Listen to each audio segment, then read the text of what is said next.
Pinadadalo sa Kongreso si Tatay Digong at si Senator Bato de la Rosa sa komite ni Congressman Benny Abante na siyang namumuno sa Human Rights Committee laban kay Tatay Digong at kay Bato sa panahon daw ng kanyang panunungkulan bilang Pangulo ng Pilipinas sa sinasabing di umano'y war on drugs si Tatay Digong at libong tao ang namatay sa kanyang panunungkulan at sa panahon ni Chief PNP noon na si Bato de la Rosa sa kanilang Operation Tukhang.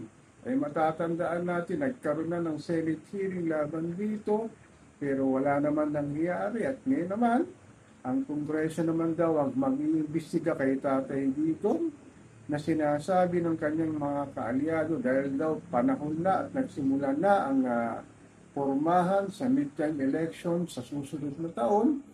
Kaya gagamitin daw si Tatay Digong ng mga re-electionist na mga congressman at congresswoman para siyang imbestigan sa Kongreso.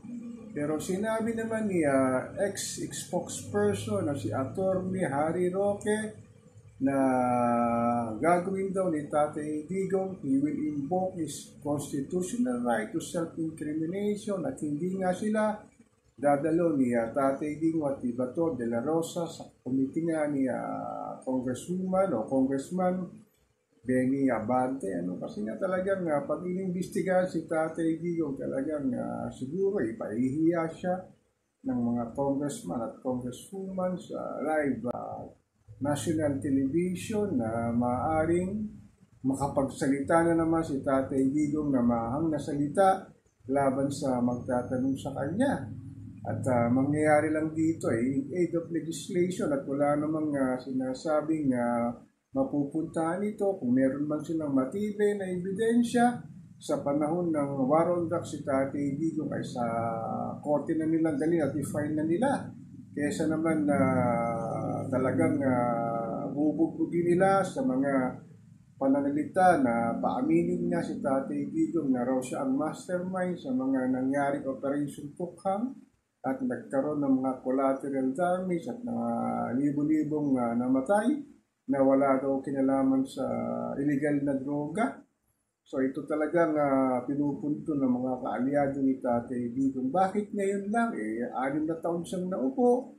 Sana naman nung pag-upo ni PBB, may sinimulan na nila na ipile sa korte ang sinasabing mga kasalanan ni Tatay Digong. Ang sabi naman ng mga kalaban ni Tatay Digong, ngayon daw ang pagkakataon para kanilang imbestigahan si Tatay Digong dahil wala na raw siyang immunity as president. Yun naman pala, kung wala na siyang immunity as president, dapat i-file na lang sa kaso sa korte para wala nang in aid of legislation na dadaan sa Kongreso. Ito naman ating mga congressista, siguro pagkakataon nga nila na magkaroon sila ng visible live TV exposure para magpasikat sa mga itatanong nila kay Tatay Digong na sinasabi niya nga pagpapapogi, papapaganda, sinista sa darating na midterm election. Sinabi rin ng mga kaalyado ni Tatay Digong, hindi talaga ito darating at sinasabi nga na i-file na lang sa korte kung talagang may malaking ebidensya sila. Sinabi rin ito ni Senator Bato de la Rosa na hindi nga sila pupunta sa invitasyon ni Congressman Benny Abante.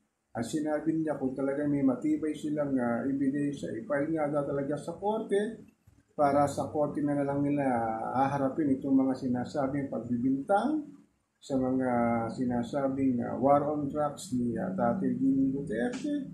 Yung International Criminal Court nga, ilang beses na sinabi na uhulihin daw si Tatay Digong, no? Sa pamamagitan ng Interpol para mailabas siya ng ating mga kaalyado ng Interpol, yung ating mga kapulisan na para makasuhan daw si Tatay Digong sa kanyang crimes against humanity nga. So, dapat talaga kung meron nga dapat sa korte ng ating bayan at hindi sa korte ng sa labas ng Pilipinas kung meron silang matibay na ebidensya laban kay Tatay Digong.